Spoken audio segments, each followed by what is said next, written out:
Hello दोस्तों, beginners mind में आपका स्वागत है। अभी हम कर रहे हैं करंट अफेयर्स। ये है 10 तारीख से लेकर के 13 तारीख तक की। प्रधानमंत्री नरेंद्र मोदी जी शिखर सम्मेलन में भाग लेने के लिए 13 जून को इटली रवाना होंगे। विदेश सचिव विनय मोहन क्वात्रा ने बुधवार को घोषणा की कि प्रधानमंत्री नरेंद्र मोदी 50वें G7 शिखर सम्मेलन में भाग लेने के लिए गुरुवार को इटली के लिए रवाना होंगे, जो उनके तीसरे कार्यकाल की शुरुआत के बाद उनकी पहली अंतर्राष्ट्रीय यात्रा होगी। प्रधानमंत्री मोदी को इटली की प्रधानमंत्री जॉर्जिया मेलोनी ने 14 जून को अपुलिया के दक्षिणी क्षेत्र में आयोजित होने वाली G7 आउटरीच शिखर सम्मेलन में भाग लेने के लिए आमंत्रित किया है। मोहन चरण मांझी ने ओडिशा के पहले भाजपा मुख्यमंत्री के रूप में शपथ ली। मोहन चरण मांझी ने बुधवार को प्रधानमंत्री नरेंद्र मोदी की उपस्थिति में ओडिशा की पहली भारतीय जनता पार्टी भाजपा सरकार के मुख्यमंत्री के रूप में शपथ ली। शपथ ग्रहण समारोह भुवनेश्वर के जनता मैदान में आयोजित किया गया। मांझी के साथ दो मुख्यमंत्रियों कनक वर्धन सिंहदेव और प्रवती परिदा ने भी शपथ ली। फेड द्वारा दरें स्थिर रखने 2024 में कम कटौती का अनुमान। अमेरिकी केंद्रीय बैंक के नीति निर्माताओं के नए आर्थिक अनुमानों से यह पता चलता है कि इस वर्ष ब्याज दरों में कम कटौती होगी तथा मौद्रिक नीति में ढील की शुरुआत में देरी होगी तथा उम्मीद है कि फेडरल रिजर्व बुधवार को ब्याज दरों में कोई बदलाव नहीं करेगा। फेड अधिकारियों को मुद्रास्फीति के नए आंकड़ों की प्राप्ति होगी, जो उनकी नवीनतम 2 दिवसीय बैठक के समापन तथा एक नया नीति वक्तव्य और अद्यतन तिमाही अनुमान जारी करने के से कुछ ही घंटे पहले उनके दृष्टिकोण को आकार दे सकते हैं। जनसेना प्रमुख पवन कल्याण ने आंध्र प्रदेश सरकार में मंत्री पद की शपथ ली है। जनसेना पार्टी के प्रमुख पवन कल्याण ने बुधवार को आंध्र प्रदेश सरकार में मंत्री पद की शपथ ली। टीडीपी प्रमुख एन चंद्र नायडू ने राज्य के मुख्यमंत्री के रूप में शपथ ली। इस समारोह में प्रधानमंत्री नरेंद्र मोदी और केंद्रीय मंत्री अमित शाह तथा भाजपा अध्यक्ष जेपी नड्डा उपस्थित थे। चंद्रबाबू नायडू ने आंध्र प्रदेश के मुख्यमंत्री के रूप में शपथ ली है। ये चंद्रबाबू नायडू जिन्होंने आंध्र प्रदेश के मुख्यमंत्री के रूप में शपथ ली है। विश्व बैंक ने जीडीपी अनुमान बढ़ाया, कहा भारत अपनी सबसे तेजी से बढ़ती अर्थव्यवस्थाओं का दर्जा बरकरार रखेगा।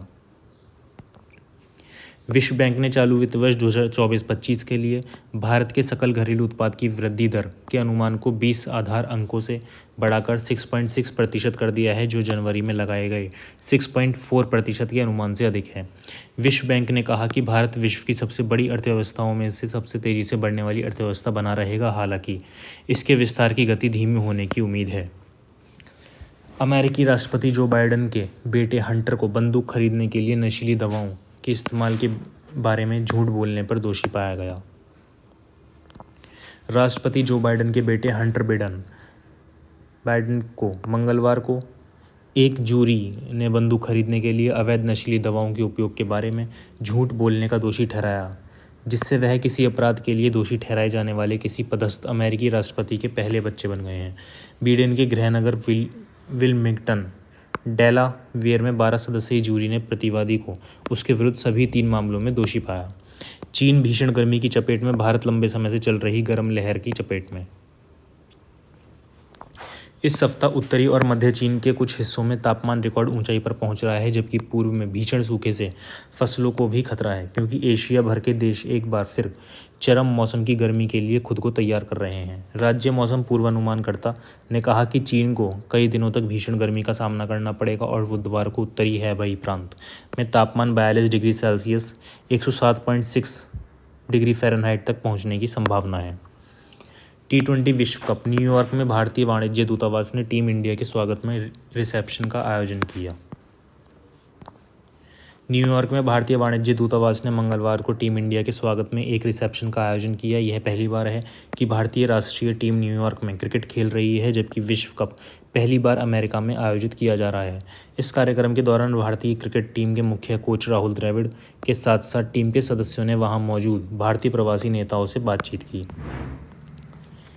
रियासी आतंकी हमला। जम्मू कश्मीर पुलिस ने आतंकी का स्केच जारी किया, सूचना देने पर 20 लाख रुपए का इनाम घोषित किया। ये स्केच है। जम्मू कश्मीर पुलिस ने रियासी बस पर हमले में शामिल एक आतंकवादी का स्केच जारी किया है। उसके बारे में कोई भी महत्वपूर्ण जानकारी देने वाले को 20 लाख रुपए का इनाम देने की घोषणा की है। 9 जून को आतंकवादियों ने तीर्थयात्रियों को ले जा रही बस पर हमला किया था, जिसमें कम से कम 10 लाख लोग मारे गए थे और 42 अन्य घायल हो गए थे। हमले के बाद बस खाई में गिर गई थी। बांग्लादेश अंतर्राष्ट्रीय योग दिवस 2024 से पहले चटगांव में योग कार्यक्रम आयोजित।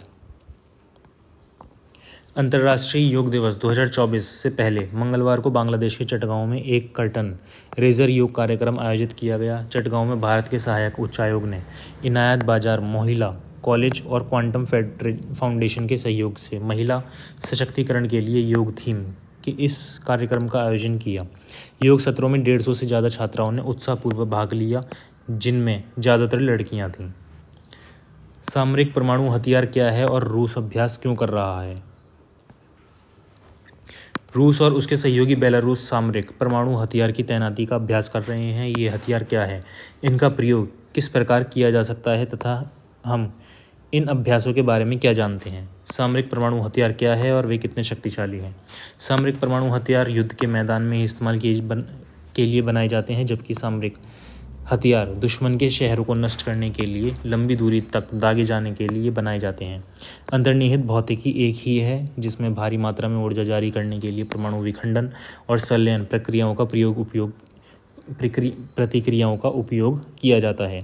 सामरिक परमाणु हथियारों की विनाशकारी शक्ति हालांकि आमतौर पर सामरिक हथियारों से छोटी होती है, फिर भी द्वितीय विश्व युद्ध के अंत में जापानी शहर हिरोशिमा नागासाकी को नष्ट करने के लिए संयुक्त राज्य अमेरिका द्वारा इस्तेमाल किए गए परमाणु बमों के बराबर है।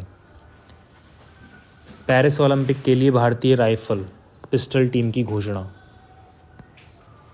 भारतीय राष्ट्रीय राइफल संघ NRAI ने वरिष्ठ चयन समिति की वर्चुअल बैठक के बाद पेरिस 2024 ओलंपिक के लिए 15 सदस्यीय भारतीय राइफल और पिस्टल टीम की घोषणा की।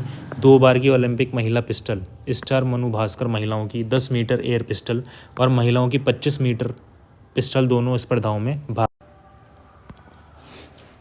मोदी 3.0 भारत की सुरक्षा के लिए अपने प्रयासों को अगले स्तर तक ले जाएगा, ये बात शाह ने बोली है।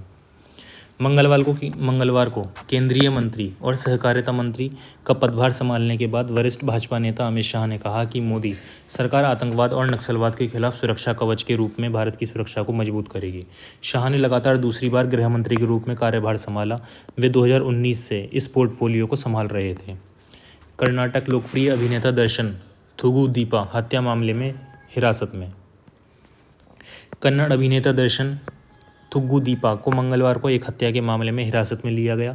अभिनेता को मैसूर के एक होटल से हिरासत में लिया गया और क्षेत्राधिकार वाली पुलिस ने उन्हें बेंगलुरु भेज दिया। पीड़ित की पहचान चित्रदुर्ग निवासी रेणुका स्वामी 33 के रूप में हुई, जिसका शव बेंगलुरु के सुमनहल्ली ब्रिज पर मिला। वह अपोलो फार्मेसी की शाखा में काम करता था और उसने कथित तौर पर दर्शन की पत्नी को अपमानजनक संदेश भेजे थे।